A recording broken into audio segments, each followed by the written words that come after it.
Bienvenidas y bienvenidos a todos quienes lleguen a esta entrevista de la revista de Interés Público de la Facultad de Ciencias Jurídicas y Sociales de la Universidad Nacional de La Plata. Este es un programa de la Secretaría de Extensión Universitaria y estamos dentro de este ciclo de conversaciones sobre el litigio de interés público que integra el número 9 de la revista de Interés Público en su año número 8. Y contamos en esta ocasión con la presencia de nuestra invitada Carola Bianco, a quien Vanina, quien integra la Secretaría de Redacción, va a presentar. Y entonces, Vanina, te dejo la palabra. Bueno, muchas gracias por estar del otro lado. Gracias, Carola, por aceptar nuestra invitación y estar acá con nosotras. Carola Bianco es secretaria de Investigación Científica de la Facultad de Ciencias Jurídicas y Sociales de la UNLP, además de docente e investigadora, y fue creadora del programa de extensión de Niñez, Derechos Humanos y Políticas Públicas. Así que bueno, le damos la bienvenida y muchas gracias. Bueno, muchas gracias a ustedes. Realmente la agradecida soy yo, me da mucho gusto formar parte de este ciclo y también de algunas de las producciones de esta revista que es muy importante para nosotros en la facultad, para compartir lo que se está haciendo, para amplificar un poco las posibilidades del litigio estratégico, del interés público, de la formación de abogados en esta temática, así que sí, muy agradecida. Gracias, Carola. Bueno, y sin más, entonces vamos a comenzar con nuestra conversación. Y la idea es comenzar preguntándote y aprovechando que estás aquí para que nos cuentes un poco más cómo surge este programa de niñez, derechos humanos y políticas públicas que hace ya algunos años fundaste y tuviste el honor de dirigir. Sí, bueno, ese programa surge a raíz de unos años antes había sucedido un hecho emblemático en la ciudad de La Plata, a raíz del cual nosotros iniciamos un camino. Y en ese camino nos sentimos interpelados en dos sentidos, interpelados, interpeladas. Voy a hablar, tengo la perspectiva de género incorporada, o sea que me resulta incómodo hablar con la O, pero también es incómodo hablar de otra manera, así que bueno, pero quiero dejar asentado que cuando hablo con la O también estoy pensando en otras, o en otros géneros. Bueno, nosotros nos sentimos interpelados e interpeladas cuando hicimos ese camino, que fue un hecho muy lamentable en la ciudad que tuvo que ver con infancias y situación de calle, eh, que luego se denominó el caso de los niños de la glorieta de la Plaza San Martín, porque eran niños y niñas que vivieron un tiempito en la glorieta de la Plaza San Martín y fueron echados de allí en una acción muy violenta durante la noche y a oscuras. Nosotros a raíz de ese caso iniciamos un proceso judicial, o sea, caso en sentido estricto, ¿no? También hubo un caso judicial, pero también diversas acciones y como les comentaba, nos interpelaron en un doble sentido. Por un lado, como parte del Estado, o sea, una institución estatal que es la Facultad de Derecho de la Universidad Nacional de La Plata, y por otro lado también como Facultad de Derecho en la formación de profesionales que debían luchar por el acceso a sus derechos por parte de las infancias, ¿no? Y derechos que tienen mucho de económicos, sociales y culturales, sino también en ese caso civiles y políticos. Entonces, el programa surge justamente en el 2008, nosotros iniciamos un proceso judicial luego de haber intentado algunas instancias previas ante el Estado de reconocimiento y de restitución de los derechos de esos niños y niñas y de sus familias. Al no encontrar respuestas y también ante algunas situaciones violentas que se presentaban o sea, contra esos niños y niñas por parte de el sistema de seguridad, de la policía, de la Ciudad de La Plata, y también en respuesta algunos grupos que trabajaban con esos niños y niñas, o sea, grupos de derechos humanos que se sentían particularmente violentados por las fuerzas de seguridad, también reaccionaban de manera violenta. Entonces allí el sistema judicial a nosotros nos pareció una alternativa eh, válida. Y yo, como les decía, estos 3 años que pasaron hasta la creación del programa, en esos 3 años nosotros observamos que hacía falta abogados y abogadas que pudieran reclamar junto con estas familias desde una perspectiva del interés público, desde una perspectiva de derechos humanos, sin dejar de lado a estas familias y a estos niños, sino que junto con ellos ir construyendo un reclamo. Eh, el programa entonces nace para la formación de profesionales em, que no sea partiendo del estudio sistemático de la normativa exclusivamente, sino conociendo cuál era la problemática que atravesaban esas familias y esos niños y niñas, y junto con ellos pensar al derecho como una herramienta para modificar esas condiciones. Entonces, el programa tuvo tres objetivos centrales. Uno es llevar adelante este proceso judicial que nosotros en el 2008 iniciamos y que todavía continuaba, que continuó hasta el 2020, que tuvo una sentencia de la Corte de la Provincia. Entonces, seguir con ese proceso judicial que ya llevaba varios cuerpos. Nosotros en el 2011 ya llevaba un montón de cuerpos y no sé cuánto llevaba hasta ese momento, pero hoy en día, bueno, son más de 15 cuerpos que tiene el proceso.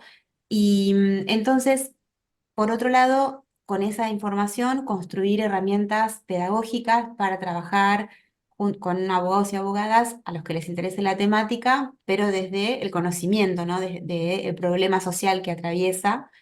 Y después también iniciamos una investigación para bueno, saber cuál era el papel del Poder Judicial, en este caso el Foro Contencioso Administrativo, en esta temática. Porque el Foro Contencioso Administrativo, bueno, nosotros allí planteamos el análisis jurídico de la política pública, porque nuestra lectura en ese momento era que estos niños y niñas estaban siendo perseguidos en ese caso por la policía que estaba en el centro de la ciudad, em, por una omisión por parte del Estado que constituye una violación en sí misma, que era la de llevar adelante un proceso de promoción y protección integral que acompañe a estas infancias en situación de calle y que de manera no violenta las pueda restituir a sus familias o ayudar a sus familias para que no tengan que elegir la calle como Ujú. lugar para evitar. Sí. Por otro lado, también nos fuimos dando cuenta que la policía, si bien al principio nos parecía que era como el enemigo declarado de estas infancias, era la única que se encontraba en la calle y también era a la que nosotros acudíamos cuando necesitábamos llevar a un niño o a una niña a un hospital, cuando empezamos a trabajar con ellos y ellas. Así que nosotros en el territorio conocimos la complejidad y a su vez también en esa complejidad cuáles eran las posibilidades reales de modificar la vida de esos niños y niñas, y ahí la extensión nos parece que tiene muchísimo, muchísimo potencial.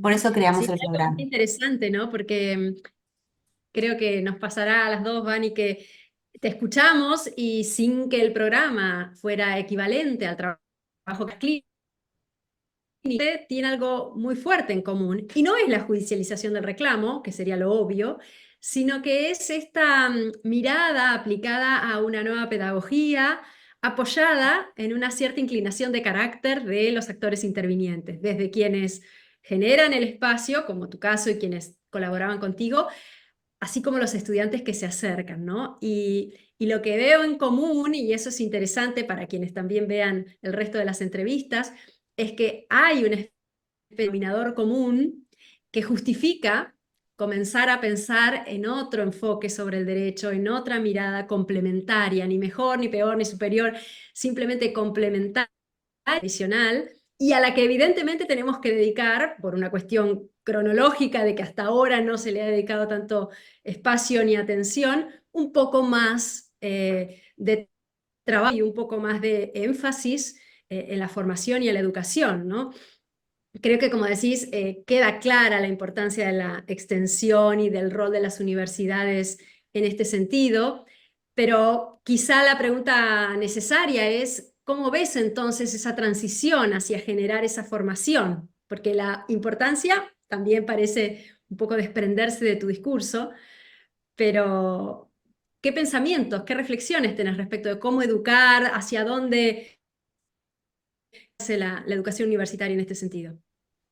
Mira, la extensión ha sido para mí un objeto de reflexión específica. Por otro lado, cuando yo hice la carrera docente hace muchos años, me pareció un lugar clave para pensar estas otras, esta complementariedad en la formación. Como vos bien decís, de ninguna manera estamos hablando en términos dicotómicos o excluyentes, sino todo lo contrario, pero sí que tenga, sí me parece que es muy interesante la experiencia de los programas y proyectos de extensión que hoy son cuantiosos y de excelencia, la mayoría de ellos, o sea, hay muchos programas muy interesantes. En aquel momento, cuando yo lo tomé como mi objeto de análisis en la en la carrera docente, recuerdo que no lo eran, pero sí era incipiente la discusión en torno a dos maneras de entender la extensión, y una que era la que predominaba hasta ese momento, era la extensión como transferencia de conocimiento, no como forma de devolverle a la comunidad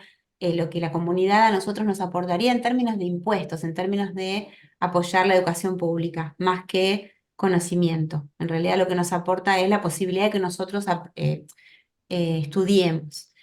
Y esta idea de devolución en ese sentido.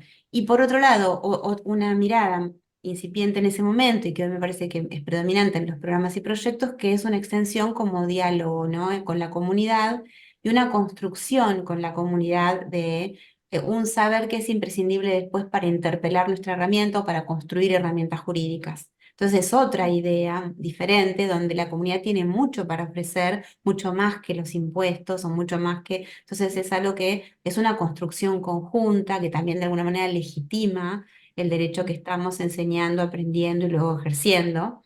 Y es una posibilidad mucho más grande, entonces, la de usar la extensión como para la producción científica y la formación de profesionales. Y entonces, por un lado, yo la pensé así, me acuerdo en ese trabajo, y lo que me parecía en aquel momento un desafío era la idea de cómo las personas que no hacen extensión en nuestra facultad y los docentes, porque uno no puede exigir a la misma persona que haga todas las tareas, pero sí que la institución se encargue de utilizar los canales correspondientes o la construcción de canales y de herramientas para que todos los docentes puedan tener en cuenta em, este relevamiento que hacen quienes hacen extensión, estas discusiones que tienen quienes hacen extensión. Y bueno, me parece que sigue siendo un desafío como esa circulación de ese conocimiento y ese impacto de la extensión en la formación, pero que hoy estamos claramente en un momento muy prometedor, muy promisorio en relación con la formación de profesionales y la cantidad de programas que tenemos en extensión. Me parece muy interesante. Yo ahora que estoy en investigación, pienso cómo podemos hacer para también producir un conocimiento científico de esas experiencias tan enriquecedoras. em, bueno, era también algo que me preocupaba cuando dirigí el programa de niñez, que recién ustedes aludían. Estuve 10 años ahí con un grupo que hoy continúa, por otro lado. Yo estoy ahora en otra área de la facultad, pero el grupo continúa trabajando. Y yo sigo pensando, bueno, ¿cómo podemos hacer para que la experiencia de las clínicas, la experiencia de los consultorios jurídicos gratuitos, la experiencia de estos programas tan valiosos que tenemos del Centro de Atención a Víctimas de Violencia de Género también puedan ser construidos con el formato que la ciencia y la técnica requieren para poder discutir también desde una perspectiva científica estos problemas? Creo que Ujú, vamos a lograrlo, ¿no? Como de tanto, por este, supuesto. y de estos encuentros. Ujú, ujú. Sí, que además hay mucha vocación, ¿no? Porque cuando la revista surge, en definitiva, que tiene esta vocación de teorizar un poco sobre estas prácticas, yo encontré una respuesta sumamente positiva de muchos de los actores. Como decís, no todo se puede esperar de todas las personas, ni todo en la misma persona, ¿no? Porque esto todo tiene que ser algo en parte vocacional, pero, pero sí encontré una respuesta, recuerdo, que me sorprendió porque, bueno, me confirmó que no era una entelequia mía de, "Ah, hay que hacer esto", y no, al contrario, había mucha vocación de reflexión, y de hecho por eso recibíamos los trabajos de parte de las clínicas, que no era solo un reporte, bueno, presentamos este caso, estos son los resultados, sino que siempre había una reflexión teórica, ¿no? Sobre eso, y eso es sumamente enriquecedor. A mí esto me parece, sí, como decís, muy prometedor. Y todavía me queda como una pregunta vinculada a lo de la formación, que es, correcto. La extensión es una forma pedagógica en sí misma, pero como vos también te desempeñás como docente y como vemos el patrón tradicional de enseñanza, la pregunta es si tu propia experiencia de estar en estos dos mundos te hizo descubrir maneras de llevar incluso al aula, ¿no? Llevar para el estudiante tradicional que quizá no llega a los programas otra mirada. Y si esto, nada, querés compartirlo o tenés algo pensado al respecto. Sí, yo en esta experiencia que he tenido creo que ha sido clave. Ha sido realmente clave toda la experiencia de la extensión, la experiencia con las infancias a partir de allí, en un contexto además pedagógico como el de la extensión, porque yo les comentaba en esta historia propia, pero que bueno, sobre la que he reflexionado mucho, por eso también eh, me animo a ponerla en palabras, porque a veces la experiencia propia también pueden ser como sesgos que uno tiene Sí. y que por supuesto seguramente también tengo, pero también la he reflexionado mucho sobre ella. Y a mí me interesa mucho la enseñanza del derecho, es el lugar donde yo también elegí desde donde quiero intervenir también en lo social. Entonces, la verdad es que la experiencia desde extensión, nosotros teníamos antes, durante 3 años, estuvimos trabajando con chicos y chicas de otras facultades de la Universidad Nacional de La Plata con infancias en situación de calle.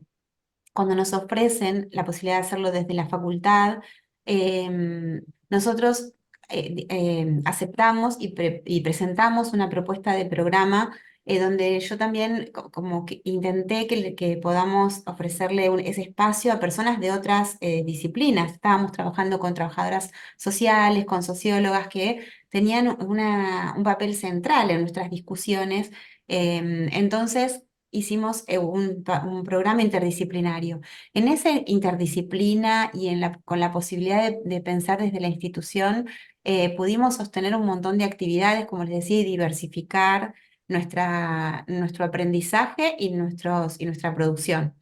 Y eso fue muy importante y claramente nosotros después las prácticas que llevamos adelante en la materia en la que yo estoy, que es la sociología jurídica, cambió cualitativamente, porque nosotros desarrollamos un manual con las organizaciones sociales con las que trabajábamos y luego, y pensando siempre qué es lo que nos estaban pidiendo a los abogados y a las abogadas cuando teníamos que intervenir en estos casos. Entonces, prestando atención a lo que en el territorio, por llamarlo de una manera general, digamos, en los distintos territorios en los que estábamos, ya sea en la situación de calle o en los barrios o en las escuelas o en los hospitales, que es lugares donde hemos ido a dar talleres, donde nos pedían nuestra presencia para saber qué hacer con las infancias que allí estaban en situaciones de vulnerabilidad. Yo prestaba mucha atención qué es lo que se nos estaba pidiendo como abogados y abogadas, y luego entonces el programa era el lugar donde pensar, bueno, entonces, ¿qué tenemos que ofrecer en la formación? ¿O cuáles son los obstáculos de la formación tradicional que tenemos que correr para que haya más abogados y abogadas? Porque si había un obstáculo que tiene que ver con el lenguaje, yo el otro día lo escuchaba a Christian Curtis cuando hablaba, bueno, el litigio estratégico, también pensar en que nosotros vamos a ofrecerles a las personas que tienen un problema de accesibilidad a sus derechos, sobre todo cuando se trata de derechos económicos, sociales y culturales, ¿no? En esta dificultad de acceso le vamos a ofrecer un litigio donde también de alguna manera pueden llegar a quedar excluidos si no estamos muy atentos y atentas porque el lenguaje no está pensado para los legos. Entonces, em, ahí es que yo pienso, bueno, desde la sociología jurídica hay algunos autores que hablan em, de formación profesional, ¿no? O incapacidad adiestrada, cuando uno tiene una capacidad, una capacitación, pero que de alguna manera entonces nos va sesgando, nos va restringiendo en el uso de otro vocabulario más amplio, más inclusivo, entonces nosotros nos especializamos y vamos entonces también de alguna manera generando algunas dificultades de comunicación o de comprensión de otras realidades. Y eso es lo que la Ujú. extensión muchas veces permite morigerar y por el contrario nos permite ver que somos muy capaces de ser muy específicos cuando tenemos que serlo y ser comprensivos cuando también tenemos que serlo, ¿no? Entonces me parece que la extensión tiene realmente al ser más flexible en la construcción de conocimientos, porque se trata de otro tipo de tarea,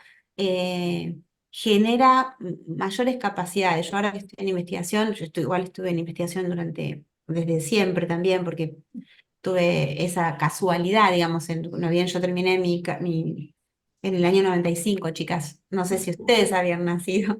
Em, Yo bueno, tengo un No año. hacemos cuentas, no nos damos cuenta, pero chicas. nosotras coincidimos varias veces. Sí, pero igualmente vos sos mucho más pequeña que yo. Bueno, entonces, cuando yo terminé la carrera, que accedí a la investigación está sumamente formalizada, ¿no? También porque no ha sido pensada desde las ciencias sociales, sino más desde otras Claro, disciplinas, entonces que requieren y que permite, que es factible que sean tasadas de esa manera, que sean evaluadas de esa manera. Las ciencias sociales también es como tienen que permanentemente estar legitimándose como ciencia, ¿no? Pero eso hace que tengamos un montón de formalizaciones que la extensión no requiere tanto y que permite la creatividad y permite la flexibilidad y permite la integración entre disciplinas y todo eso para el abogado y abogada que nuestras escuelas de derecho que son predominantemente positivistas o formalistas y no por una decisión de nadie en particular, sino por una historia. exacto. eh, que por otro lado contiene una discusión en torno al positivismo y también al para qué de la formación de profesionales, ¿no? Desde la fundación. También desde nuestra fundación hay una distinción en nuestra Universidad Nacional de La Plata y en nuestra facultad que considera la extensión como uno de los aspectos centrales en la formación. Y me Ujú. parece que por aquí, por la extensión, podemos incluir estas otras capacidades y capacitaciones a nuestros estudiantes, que cuando se trata de determinados colectivos, ahora vamos después seguramente a hablar de infancia particularmente, si tenemos tiempo y si no, lo haremos en otra ocasión, pero generan un desafío para todas las personas en general y para los abogados particularmente. Por supuesto. Así Sí, que ese tipo de capacitación a mí me generó otras posibilidades y yo las llevé al aula y pude trabajar con los estudiantes y las estudiantes y grandes cambios he visto en los estudiantes, ¿no? A partir de eso un interés que se despierta también cuando uno puede ver los casos reales que también están vinculados con la extensión y ujú. con las clínicas, por otro lado. Sí, sí, muy interesante. Sí, gracias, gracias por compartir la experiencia. Y justamente, ¿no? Esto de la infancia y la definición del colectivo nos lleva a otra de las cosas que hemos pensado hacerte hoy, que tiene que ver con cómo pasar, ¿no? De estos niños de la glorieta hacia reclamos un poco más abarcativos, si se quiere, justamente por la abstracción que un grupo provee. Y en eso el interés siempre va a estar, por lo menos desde la revista, en visualizar o visibilizar cómo el interés público nos provee de un marco teórico incluso como para hacer, ¿no? Ese salto o ese paso entre un reclamo que podría quedar en la órbita individual e incluso contencioso administrativa tradicional de 5 familias, 12, 15 niños o una violación a una política pública o la omisión de una política pública con derechos fundamentales.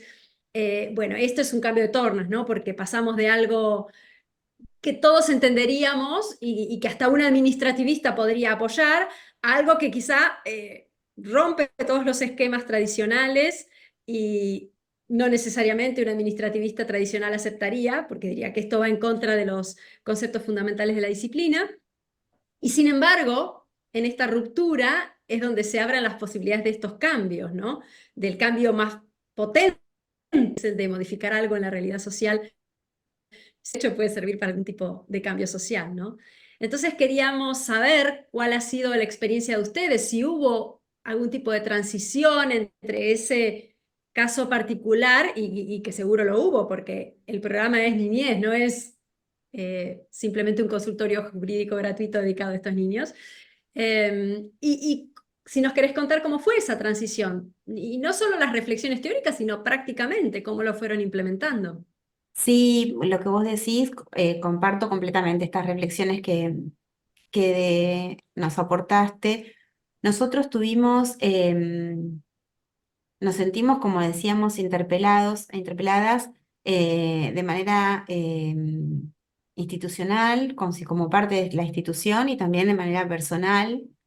Em, la infancia, la perspectiva del interés público es una perspectiva central en esta temática, porque justamente la infancia hasta la Convención de Derechos del Niño, que es justamente este pacto de derechos humanos que nos permite discutir la política pública en torno a la infancia, que es un pacto de derechos civiles, políticos, económicos, sociales y culturales.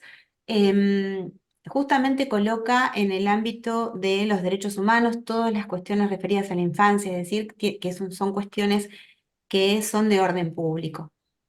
Y en otro momento, en un momento previo, hasta tanto no fue reconocido como un sujeto de derechos la infancia, como un ciudadano en sentido pleno, la infancia era del ámbito privado y Mm. justamente tenía que ver con la dependencia absoluta de quienes eran los adultos responsables en ese momento, ¿no? En principio la familia en sentido biológico y si Mm. no por parte del Estado a partir del patronato de menores.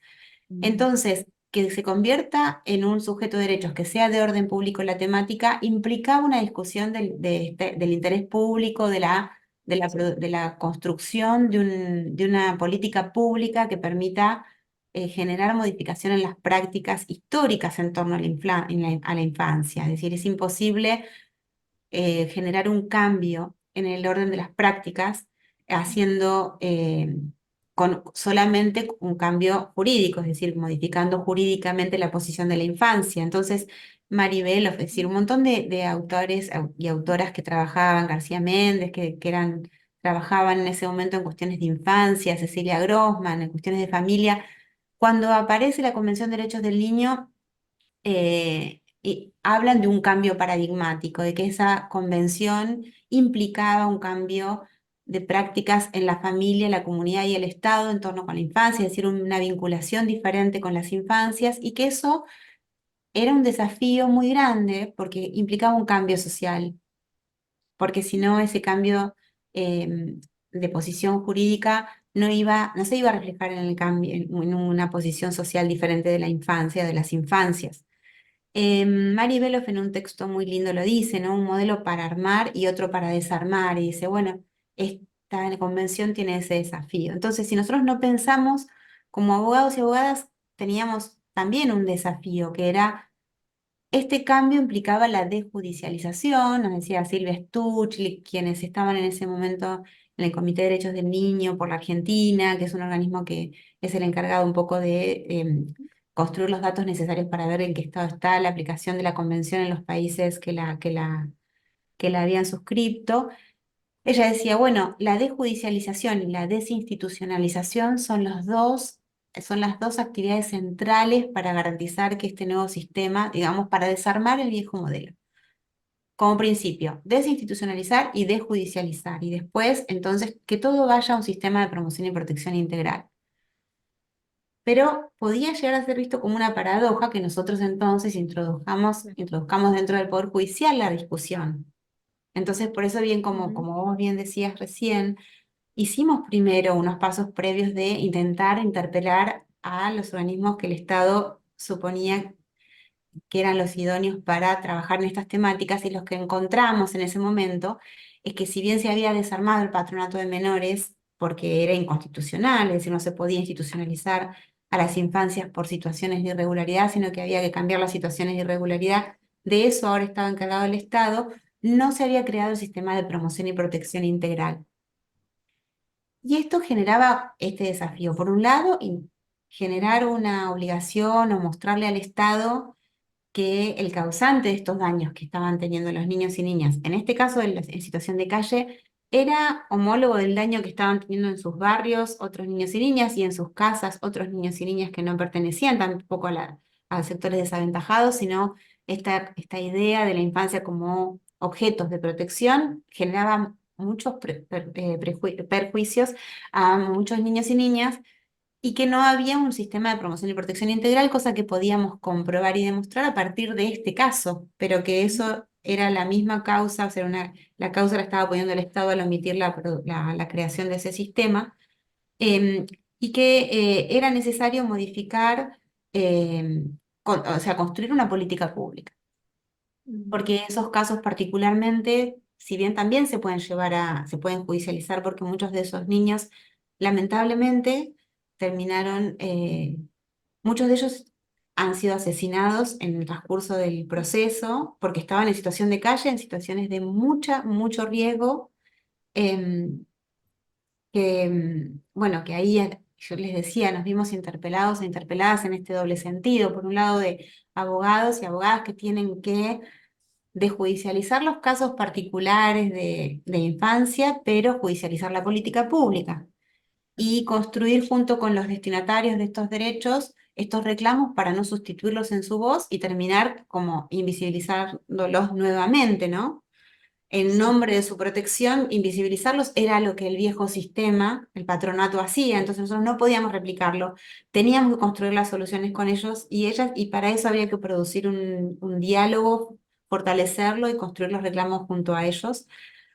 Y, y por otro lado, bueno, nosotros mismos en este camino de ayudarnos a revisar nuestras prácticas a partir de la teoría, lo que observamos es que este cambio paradigmático estaba atravesado por algo que yo creo que es un concepto que a mí me resultó muy productivo en términos teóricos y por supuesto después para reflexionar sobre la práctica, que es el adultocentrismo, que como sistema de dominación legitima o naturaliza estos modos de ver la infancia que son desde los adultos y las adultas, ¿no? Como invisibilizando que la posibilidad de que los propios niños y niñas, como sujetos, en tantos sujetos, nos muestren quiénes son.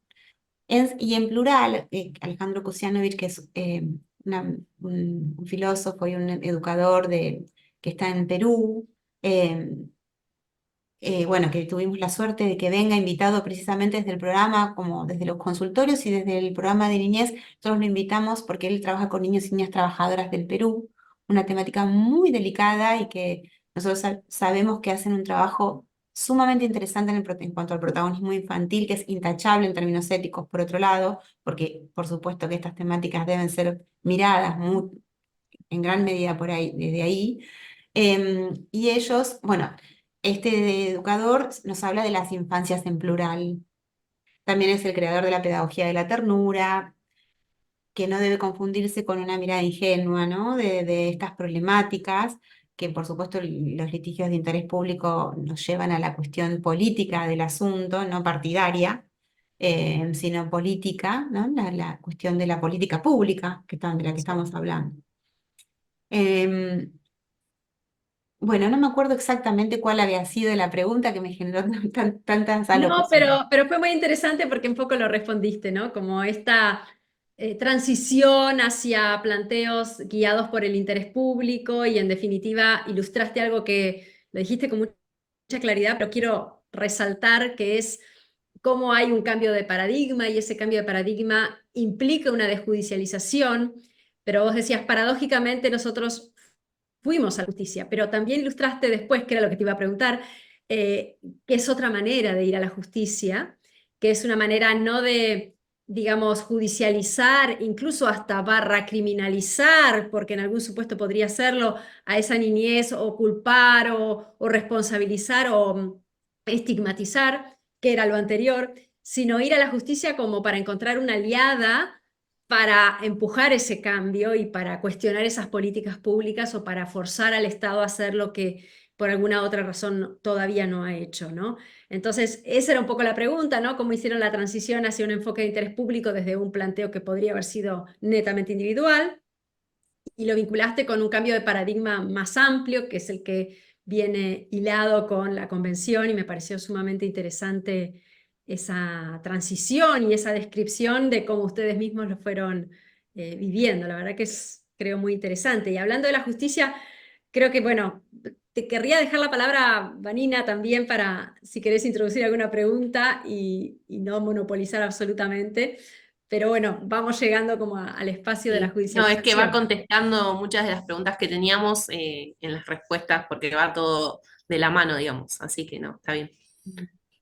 Y yo por Buenísimo. otro lado pienso que estos procesos de litigio de interés público, de litigios también denominados estructurales o complejos, ¿no?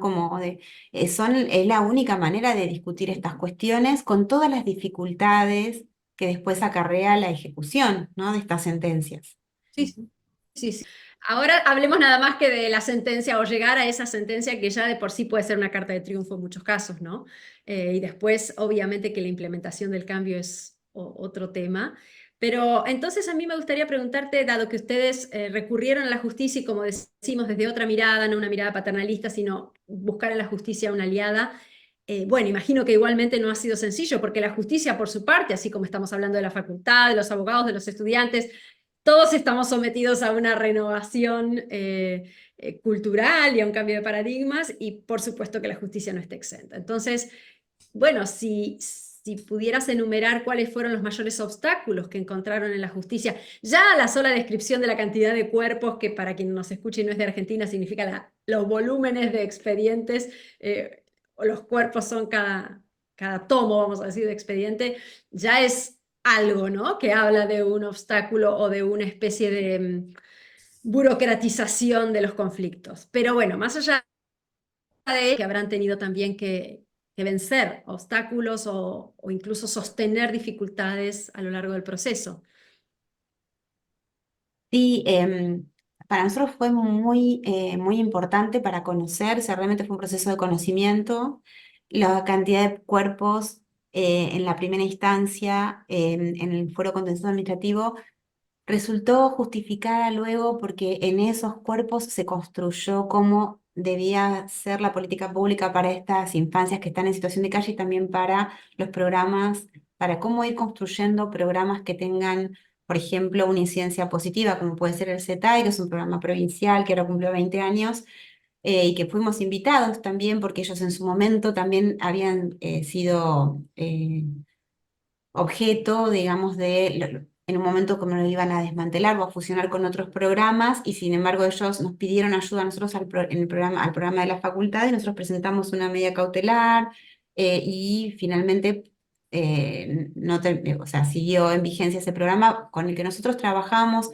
permanentemente y que fue muy interesante. Eso que nosotros íbamos viendo en el trabajo continuo con las familias, que lo podíamos hacer porque había otras personas que estaban trabajando con ellos y ellas en los barrios, o sea, eran en general jóvenes que estaban haciendo sus prácticas preprofesionales en trabajo social con infancias. Entonces venían y nosotros tomábamos un poco como... Era un equipo más amplio, el programa estaba en la Facultad de Derecho para la parte jurídica, pero se llenaba el contenido, digamos, y se pensaba el derecho a partir de lo que estaba sucediendo. El proceso judicial entonces se constituyó como una estrategia más dentro de una estrategia más amplia, que era seguir trabajando con esas familias y con los niños y niñas. Y el proceso finalmente para nosotros fue un proceso de conocimiento que tuvo un encuadre y la posibilidad de un juez que fue muy activo, que hizo uso de sus poderes en ese sentido, de llevar adelante, de dirigir el proceso de conocimiento, de escuchar a las partes, nosotros hicimos muchas audiencias en las que nos encontramos con los funcionarios del Estado, em, y con los operadores de calle, es decir, que trabajábamos pensando en cómo construir esa política pública. Si bien nos encontramos con un Estado que en algunas instancias asumía este interés y este compromiso con la infancia, y en otros se defendía, ¿no? Como encontramos funcionarios que de manera muy lamentable, en términos, bueno, como que hoy hablábamos, éticos, ¿no? Cuando se trata de infancias, em, también defendían como si nosotros estuviéramos atacando de alguna manera a los adultos. Esa es la mirada adultocéntrica, ¿no? Porque estábamos pensando en una infancia que no sea pensada en términos de vulnerabilidad, sino de vulnerabilización, y se seguía vulnerabilizando y se seguía atacando a sus familias, algunos funcionarios y funcionarias que tenían una mirada paternalista y una mirada del patronato de menores. Otros funcionarios no actuaron así, y eso, en esa diversidad, digamos, estaban las audiencias. por ahí yo con mi mirada docente pensaba, bueno, tenemos que trabajar en esta lógica, ¿no? Por eso yo les decía que me pareció muy interesante encontrar conceptos que nos permitan después clarificar cuáles son las lógicas que explican esa diversidad de miradas en torno a la infancia, ¿no? Una misma lógica que explica la diversidad, como bien lo establece, no sé, la perspectiva sociojurídica crítica de Pierre Bourdieu, a mí me servía para darme cuenta, bueno, lo que tiene el gran parteaguas en estas temáticas es el adultocentrismo, mucho más que esta idea de paradigma de derechos versus paradigma del patronato, del sistema irregular, no me acuerdo cómo se llama tradicionalmente como que encontrar mejores explicaciones. Por eso digo que nuestra facultad tiene mucho para ofrecer y la teoría tiene mucho para ofrecer cuando se vincula con estas problemáticas, porque es, bueno, clarificar qué nos permite explicar las prácticas diversas en torno a la infancia y sobre todo que generan muchos daños y que nosotros debemos entonces enfocar una política pública que vaya en contra de esa lógica, no en contra o no en nombre de un derecho que después se aplica de manera perjudicial o adultocéntrica. Entonces, bueno, este proceso judicial se hizo en la primera instancia en el Foro Contencioso Administrativo. Que estaba a cargo del doctor Luis Federico Arias. Él fue un juez muy activo, muy comprometido. El proceso, justamente no tuvimos inconvenientes para la legitimación. Nosotros al principio creíamos que sí, que podíamos llegar a tener algún inconveniente con esto, pero como conocíamos a algunas madres de los niños que estaban en la glorieta, les pedimos que ellas también nos firmen. Cosas que hemos aprendido es que estas madres, gracias a que tuvimos que ir a buscar las firmas a donde ellas vivían, nosotros ahí vimos madres que, nada, a mí me pasó puntualmente, y no es un golpe bajo, es la realidad. Entonces ella revisó todo el expediente, no, la demanda en realidad, ese primer... eh, y después firma y me di cuenta que no sabía leer y escribir. Entonces esa madre que después yo me doy cuenta, que su hijo nos cuenta que se quedaba en el centro porque su mamá no podía venir porque también le costaba muchísimo, porque estaba con dificultades en ese sentido, porque no se manejaba sola bien. Y bueno, entonces ver las dificultades y no la culpabilización de esas familias, ¿no? Desde una mirada del patronato, fue muy importante para poder tenerla, también ver que había mucho por hacer y que con esa mamá sí se podía trabajar, pero que había que acompañar un poco a esa familia, así como otras familias no, eran perjudiciales para sus niños y había que entonces tomar otro tipo de medidas. Y bueno, entonces la legitimación finalmente no fue un inconveniente, aunque nosotros firmaron varias organizaciones, eh, firmaron también cátedras de distintas facultades y firmaron las mamás de algunos de esos niños. Pero después, tal como decía la ley 26061 y la 13298, cuando habla de que cualquier afectado, cuando se trata de infancia, puede ir. Entonces, bueno, no había ningún inconveniente con eso.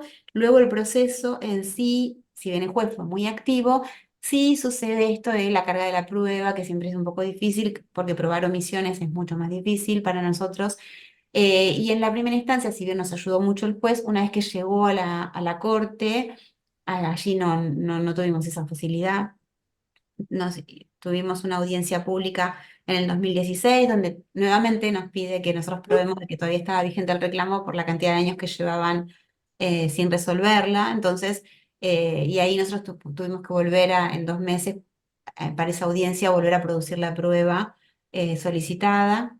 Y, y bueno, y después pasaron nuevamente 4 años hasta que el 2020 sí se decide poner fin al proceso, eh, y haciendo lugar, digamos, a nuestra petición. Así que bueno, el proceso tuvo diversos obstáculos y también nos permitió construir eh, mucho conocimiento, mucho conocimiento. Cuando hay un juez activo realmente hace la diferencia, porque además esa finalidad intermedia entre la violencia que genera muchas veces las violaciones de derechos y los grupos desaventajados, las reacciones de la violencia o el proceso, el litigio estratégico que puede llegar a dejar de lado a esas personas, A nosotros, justamente este proceso nos permitió trabajar junto con las partes, trabajar, sentir que había un Estado que estaba escuchando. El litigio estratégico nos permitió no sobre todo, no a mí, sino que a las familias, a las personas que estaban trabajando con esas infancias, a los trabajadores que estaban comprometidos con eso y no tenían respuestas del Estado, que el Estado tenga que sentarse, escucharlos y decir algo en ese sentido. Ustedes no saben lo importante que ha sido ese proceso en ese sentido, en el sentido de reconocer al otro como un interlocutor válido y no solamente a los abogados o no solamente a los funcionarios, ¿no? No, por supuesto, yo creo que la participación es uno de los elementos fundamentales del litigio de interés público y es lo que en alguna medida, bueno, lo define, lo describe y lo legitima, como bien dijiste en varias oportunidades, ¿no? Como la intervención de los afectados es la que en definitiva elige todo este tránsito por la justicia. Hay algo que un poco para ir cerrando me gustaría que nos cuentes, que es el contenido de esa decisión. Simplemente, en todo caso, en qué estado de implementación o los obstáculos aplicados a la implementación, que es algo que enunciamos antes. Sí, está en este momento, se presentó hace muy poquito por parte del programa una solicitud de ejecución de sentencia porque llevó mucho tiempo, como vemos, ¿no? Es un proceso que por supuesto no podía ser rápido, estos procesos no pueden serlo.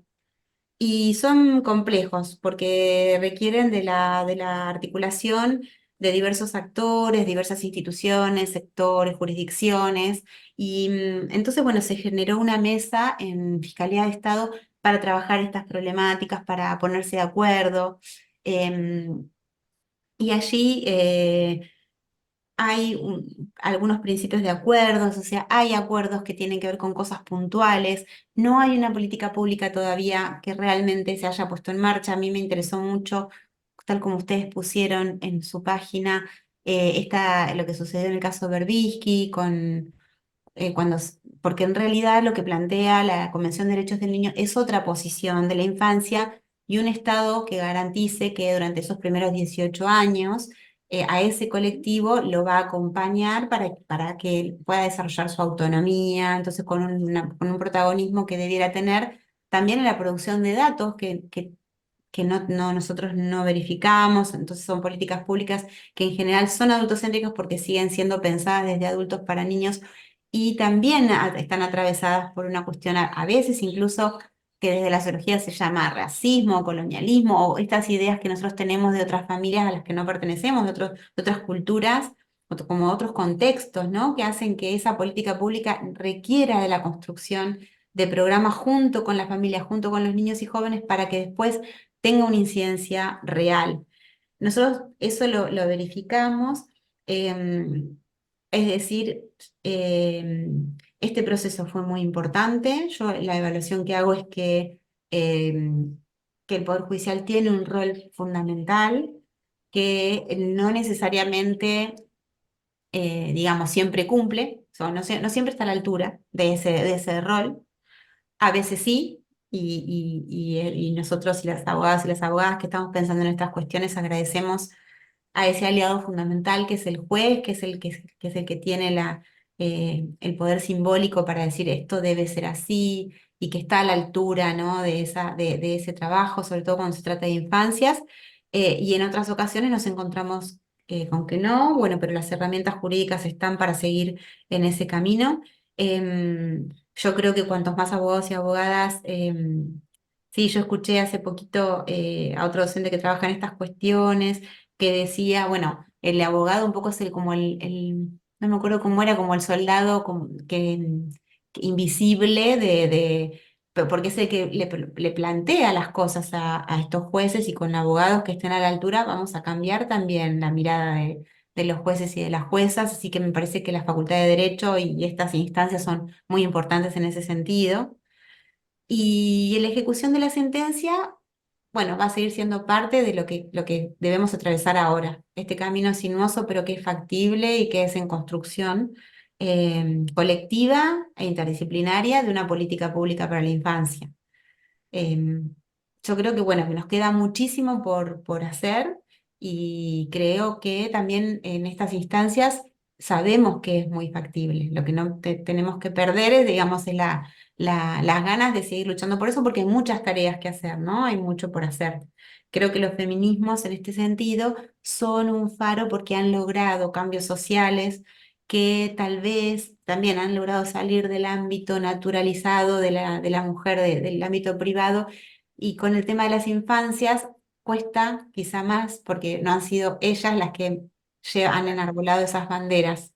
Pero creo sí que esta era de la digitalización nos muestra el papel y las posibilidades reales que tienen los niños y jóvenes de construir un mundo.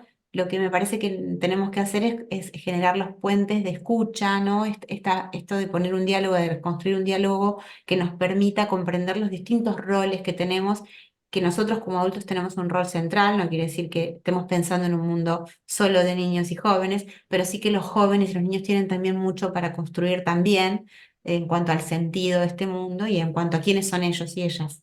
Entonces, bueno, me parece que ahí en estas acciones comunicativas está el principal desafío. Mm.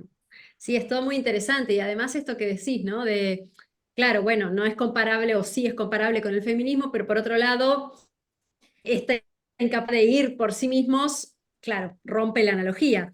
Pero estaba pensando como rápidamente, digo, bueno, pero es para ir a algo bien clásico del derecho, es como un mandato sin representación, ¿no? O sea, uno puede tener el mandato de ir y defender los derechos sin sustituir a esa Totalmente. entidad, ¿no? Y me vino este concepto muy clásico de los contratos, porque en realidad es un poco todo lo que vos venís diciendo y es la síntesis, ¿no? La mejor síntesis de lo que quisiste transmitirnos, que es un trabajar por dar voz a esos niños y niñas, a esos colectivos, a ese colectivo. Y bueno, no quiero seguir siendo autorreferente, pero la verdad es que otra forma que he tenido de definir el litigio de interés público es la forma de dar voz a los sin voz. Sé que esa imagen es muy potente porque justamente volviendo al rol de abogadas y abogados es eso lo que hacen quienes llevan a cabo este tipo de acciones, porque podríamos decir litigio, pero podemos decir también acciones más amplias, como bien describiste, que sucede que a veces no son efectivas y fuerzan a llegar a la justicia, pero en cualquier caso es un enfoque, es un abogar por los derechos, como genuinamente todos sentimos la vocación de hacerlo, y en ese abogar no tiene que haber un paternalismo, sino todo lo contrario, un empoderamiento de los representados, ¿no? Y me parece, la verdad, que sumamente rico todo lo que nos has compartido. Y bueno, advierto también desde el inicio como una mirada optimista, que la verdad que conociéndote sé que te caracteriza. Pero para cerrar la pregunta sería muy breve, pero desde ese optimismo, pero un optimismo también enraizado, no un optimismo divino, es el caso. ¿Cómo ves el futuro? Porque la transición en pocos años, si se quiere, ha sido muy importante. Todo lo que nos has ido describiendo es muy importante. Y la verdad que hay que tener miradas positivas y optimistas para orientar esa acción, porque la acción no está determinada, no, no hay un futuro negativo, sino que uno lo va accionando, ¿no? Entonces, probablemente tu inspiración sirva a quien escuche esta entrevista para cobrar fuerzas y para orientar esa acción. Entonces, querríamos escucharte. Mira, me gusta que me digas que es optimismo porque en realidad a veces no sé si yo me identifico con ese lindo sentimiento, pero bueno, igualmente sí creo que no hay que perder la conciencia real de que eso ha sido una construcción y que por ende se puede hacer otra cosa diferente con las infancias. Por un lado, también pienso que todo esto a nosotros nos modificó nuestra mirada en relación con las infancias, mi relación con mis hijos. Si no se ve modificada con esto, entonces no podemos pretender que otros se modifiquen, digamos. Esto nos interpela a todos, por eso no es que yo estoy acusando a la persona de adultocentrista, sino al revés. Estos conceptos sociológicos nos permiten ver que eso se ha naturalizado y que además también se denomina edadismo o desarrollismo, que son formas naturalizadas de ver o etapismo, digamos, la perspectiva de colonial lo dice de una manera, o sea, todas las perspectivas críticas han aportado también para ver, o la sociología desde la perspectiva funcionalista de los procesos de socialización, o sea, son muchas, se han orquestado de manera inconsciente, como dice Bourdieu, los hábitos de distintos campos, y entonces nosotros eso no podemos ser libres de un día para otro y de manera individual. Y en este sentido, el litigio de interés público no puede estar trabajando de manera aislada porque no va a modificar nada, porque esto proviene también de la relación entre actores, instituciones y la lógica que los explica. Pero sí considero que el derecho, que yo amo, o sea, yo estoy a favor, digamos, de una forma de relacionamiento democrática y el derecho es fundamental para eso y las instituciones estatales son fundamentales. Entonces, el litigio de interés público ha sido el lugar donde nos hemos sentido, ya les comentaba, escuchados, hemos discutido en términos de argumentación jurídica y eso eleva el nivel de las pretensiones, ¿no? En esta cuestión de estar tratando de argumentar y mostrando cómo se relaciona eso con los daños, cuál es el papel del Estado. Eso a mí me parece sumamente interesante. Me parece que nosotros como abogados y abogadas en estos casos tenemos mucho para aprender porque esto se discute a un nivel muy alto en personas que trabajan con infancia. Hay mucho conocimiento de las infancias, mucho más del que podemos nosotros incorporar en la Facultad de Derecho. Hay muchas discusiones muy interesantes y nosotros tenemos mucho para aprender, pero también tenemos mucho para ofrecer cuando podemos decir, bueno, aquí están estos derechos también para ver cómo le damos un sentido a este objeto de conocimiento que es la problemática de infancia. Entonces, en eso soy optimista, bueno, hay mucho para hacer. Nosotros tenemos una herramienta que es de las más poderosas, que es el derecho. Tenemos la posibilidad de ser escuchados y escuchadas porque hablamos en nombre del Estado, muchas veces cuando hablamos en nombre del derecho, y tenemos una responsabilidad muy grande cuando lo hacemos. Entonces, bueno, como la interpelación es estar a la altura, ¿no? De este discurso tan importante, tan potente, que genera esperanzas y también genera como anhelos y genera también como eh, puede generar muchos daños. Entonces, bueno, ser muy responsables en esto y creo que en las temáticas donde hay colectivos, como en el caso de las infancias, hay que primero escuchar para después pensar, como con el derecho, ¿no? Hay que aprender a escuchar. Por eso digo que el abogado de interés público es un abogado especial, es un abogado que tiene que ir generando herramientas que son interesantes para todos los abogados y abogadas, pero para el abogado que litiga en estos procesos son indispensables. Y entonces mucho podemos hacer con estas clínicas y con estas experiencias para formar a nuestros abogados, en nuestra facultad. Sin duda, sin duda. Bueno, muchísimas gracias. La verdad que creo que ha sido para ambas un placer escucharte y espero que para todos quienes participen en diferido de esta entrevista. Simplemente felicitarte y agradecerte y decir que en realidad la intención de hablar de optimismo no es nada naif, sino al contrario, creo que todos quienes escuchen y quienes participen de estas prácticas necesitan el optimismo como un combustible, porque si uno no visualiza que las cosas pueden estar mejor, bueno, se quedaría llorando y enojada sin hacer nada, ¿no? Y lo que nos motoriza en definitiva es una cuota de optimismo sano y como digo, enraizado en una evaluación quizá crítica, negativa y terrible de la realidad, pero de que algo puede cambiar, ¿no? Y esta acción progresiva hacia un mejoramiento creo que es, bueno, lo que te inspira, pero también se contagia y espero que esta sea también en parte la sensación de quien te escuche. Así que muchísimas gracias nuevamente por aceptar la invitación, por ser parte de este. Y bueno, te dejo si querés agregar algo más, de lo contrario, te Agregar dejo. agradecimiento a ustedes por esta hermosa charla. También, sí, ojalá que un montón de personas se sigan entusiasmando por este derecho y por, digamos, por usarlo en el sentido, en el mejor sentido, que por ir construyendo criterios de justicia a través de todas estas herramientas que nos ayuden a vivir en el mundo que queremos, ¿no? No en el que, no en el mundo por ahí que uno a veces percibe, sino en el mundo que queremos vivir, como queremos ser tratados, bueno, que creamos a partir de las herramientas jurídicas esos criterios. Así que bueno, les agradezco muchísimo yo y estoy a disposición para lo que ustedes necesiten, porque es un gusto realmente el trabajo que ustedes llevan adelante. Muchas gracias. Muchísimas